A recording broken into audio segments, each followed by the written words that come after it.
Thank you.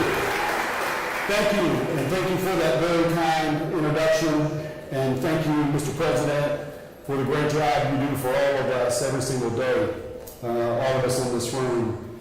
And I want to point out, I'm very proud and thankful that our President Winkles, both he and his wife, are graduates of Clemson University, one of the top 20 public universities in the country.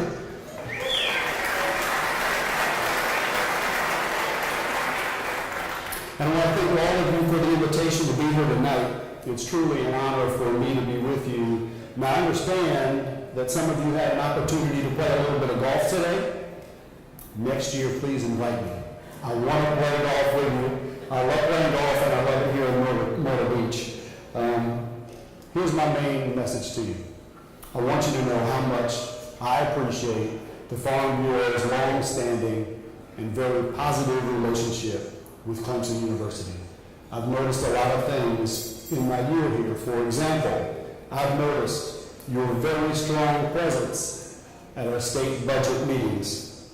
I've noticed your sponsorship of county extension meetings and student scholarships. And I do want to point out, I'm a little biased, but I think we have the best extension team in the country, and we appreciate your support.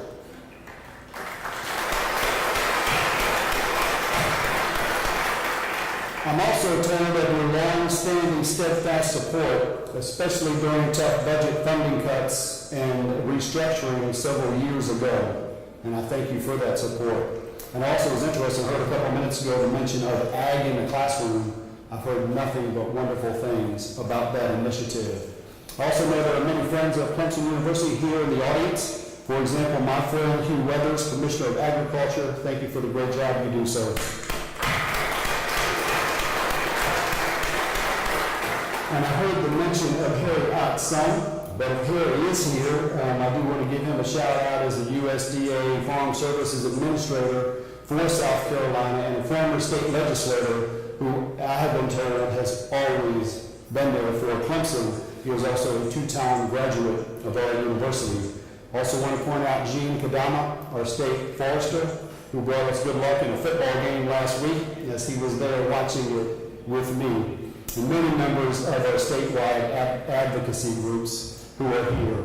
Also want to point out two other people that I'm very thankful for their leadership and their service. And the first, and I'll ask him to stand and just wave his hand, and that is our new Executive Vice President and Provost of the University, Dr. Bob Jones, who has 2 degrees in forestry from Clemson University. Dr. Jones.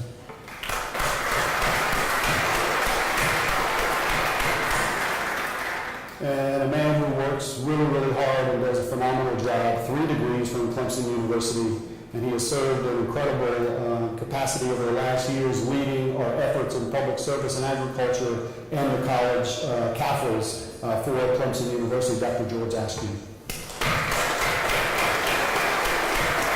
Thank you to all of you for all that you do for Clemson. I want to point out how much my family and I enjoy the South Carolina Certified Welcome Gifts that just keep coming to us. You are spoiling us, and I thank you for that. Please keep them coming. We appreciate it very, very much.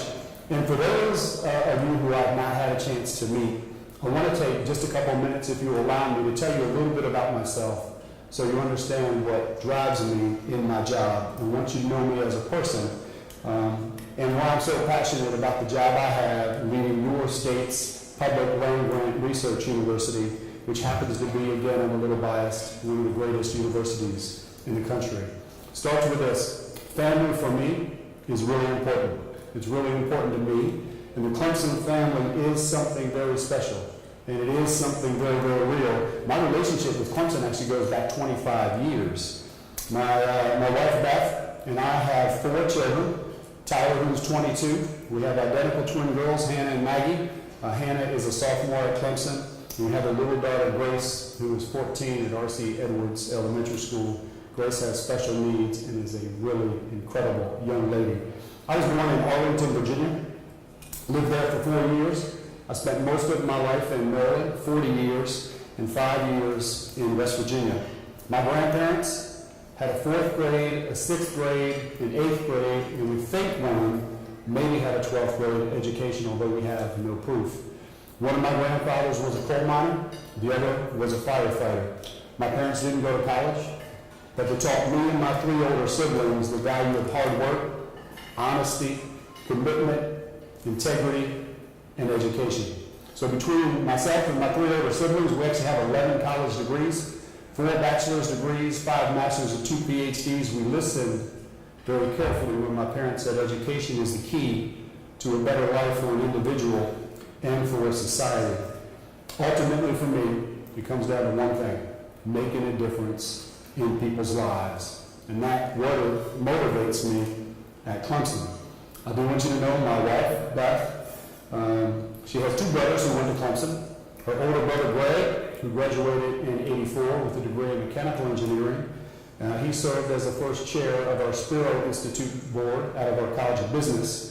And her younger brother, Gene, who graduated in '93 with a degree of industrial engineering. Now, her brother, Gene, has a dog named Banks. And I never knew why he named his dog Banks. I thought he just liked money. Turns out there's a guy by the name of Banks McFadden, who some of you will know, and that's who his dog is named after. Now, I would never tell you my wife's age, but 34 years ago, when she was 13, her older brother Greg left upstate New York to go to Clemson. And she's been in the Clemson family for 34 years and has loved this university. I've been with her for 25 years and have loved this university.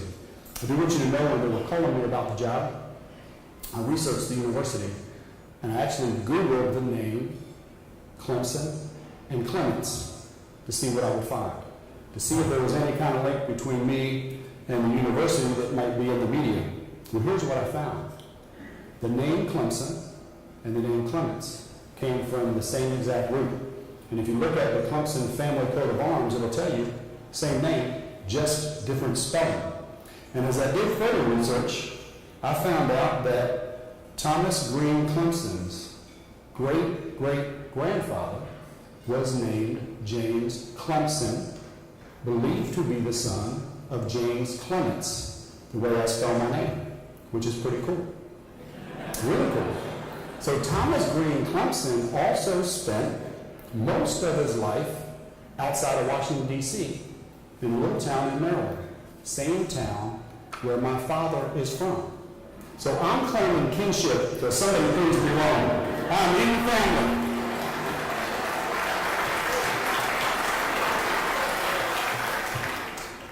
Now, it was about this time last year when I was selected by Chairman Wilkins and our great board of trustees. And Chairman Wilkins is a great guy, wonderful. We're blessed with a wonderful board of trustees, where I was asked to serve as the 15th president of Clemson. And over the past 12 months, I've learned a lot. And spent a lot of time really listening and learning. I've been in kind of study mode, and I've learned a lot. And I appreciate all that many of you have done to shorten my learning curve. But I've traveled all over the state, and I've learned that the university means a lot to the people in the state, and that the state is filled with great people. And here's what I found. People in South Carolina really love Clemson, and the people in this nation really love Clemson. And they want to send our children to Clemson, their children to Clemson, and they want to partner with us. And they know that they can depend on us for solutions to the challenges on their farms, in their businesses, and in their communities. You know, my first speaking engagement a year ago, I picked this by design, was a speaking engagement on the campus for last year's Cooperative Extension Service Conference.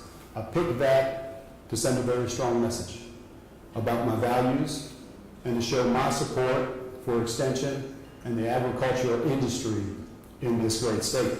So tonight is really a fitting bookend to the year, because it gives me another chance to highlight the close relationship between Clemson University and South Carolina's agriculture and forestry industries.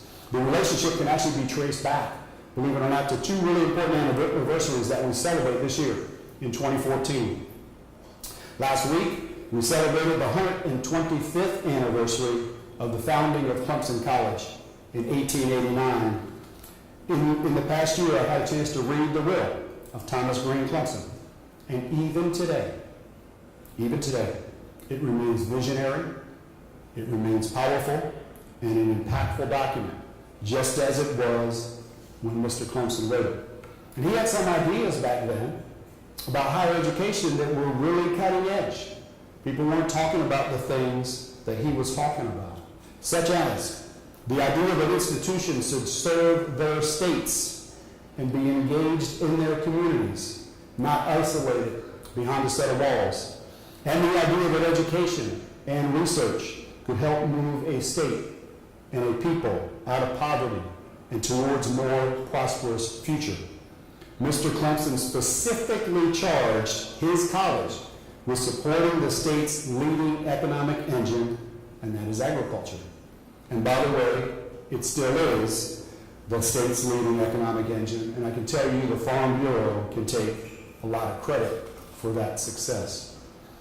As you may know, Mr. Clemson's ideas and early writings helped to shape something called the Morrill Act of 1862, which actually created a network of land-grant institutions that in many ways transformed the country. The second anniversary that we celebrate this year is the 100th anniversary of something called the Smith-Lever Act, which established cooperative extension service as part of the land-grant mission.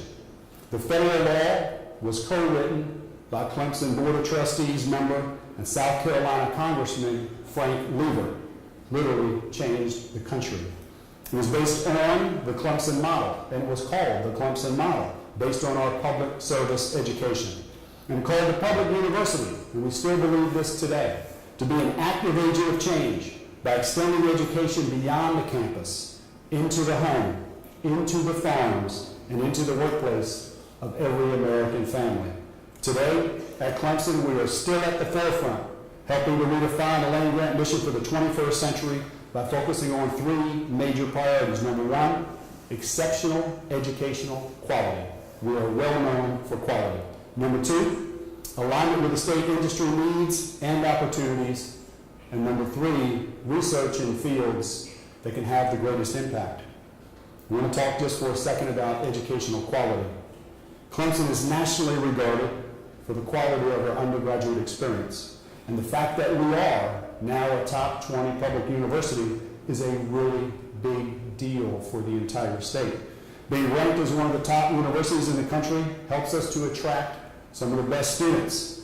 It helps us to keep our top students in the state, and it allows us to provide highly qualified talent that you need to be successful in a competitive global environment.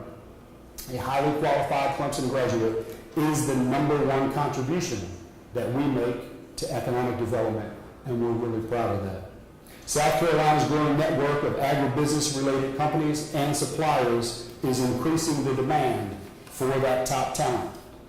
And we are responding to that need with new and strengthened degree offerings, continuing education, workshops, online information resources, and new certification programs. This year, with new state funding, we launched a comprehensive agribusiness program that is a collaboration between Extension and the College of Agriculture, Forestry, and Life Sciences. A program based at Sand Hill Research and Education Center in Columbia and on the main campus blends traditional crop development and production guidance with business marketing and financial planning expertise needed by both established and emerging farmers. In 2015, we will seek additional state funds to expand that program statewide, and I can tell you, we will need your help. Our second priority is to ensure that Clemson's priorities are aligned with the needs of the state and our key industries in the state. In a land-grant system, geography matters. Geography matters. Clemson University exists primarily to serve the people and the communities and the businesses and the industries of South Carolina. That's why, despite severe budget cuts just a few years ago, we maintained our commitment of extension offices in all 46 counties, ag research centers from Piedmont to the coast, and youth programs that serve more than 100,000 young people every single year. We depend on the advice of constituency groups such as the Farm Bureau, and others to ensure that our programs are relevant and aligned with your needs. I can tell you that gaining legislative support for a new agriculture or forestry initiative is much easier when it carries your stamp of approval. The third priority for us moving forward is to focus on research where we can have the greatest impact. In agriculture and forestry, we are focusing on both traditional and emerging technologies, and I can tell you I'm really, really excited about what's going on at Clemson. We've got great people, they're doing great things. Some of those areas, precision agriculture, plant breeding and crop genetics, innovations related to that, and very cool stuff related to our intelligent river, intelligent farm, and intelligent forest technologies to help produce more food and fiber with less environmental impact. These are just a few, and I could go on and on, but these are just a few of the many innovative research programs that can keep the ag and forestry industries prosperous and globally competitive. A few weeks ago, I began my term as chairman of the board of the Association of Land Grant and Public Universities, the oldest and largest higher education organization in the country. It represents all of the nation's land grant universities and most of the major public research universities, about 240 members total, educating more than 6 million students and conducting more than $44 billion of research annually. I've also been asked, and I feel very blessed to have these opportunities, I've been asked to serve on the Advisory Council for the U.S. Department of Commerce, and as a member of the Business Higher Education Forum, I'm determined to use these platforms to help Clemson and to help the state of South Carolina by opening new doors of funding, new opportunities, and to bring back ideas and best practices that can help us meet our education and economic goals. And I will also use it as a platform to brag about those in this room and the good work that you do. Let me end by saying thank you again for all that you have done to welcome me and my family to the Palmetto State, and thank you for your ongoing support of Clemson University. I believe it is a great time to be at Clemson. The university is strong, the university is stable, and we are on the move. It's now the perfect time for us to look ahead and decide where we want to go from here. We need to look beyond 2015 and even beyond 2050. And that is what Thomas Green Clemson did 125 years ago. He was looking well into the future. And we will continue to look to you for guidance and support to achieve even more for our students and more for this great state. And I can promise you that we will never forget our roots as an agricultural school. Thank you all. May God bless you all, and go Tigers.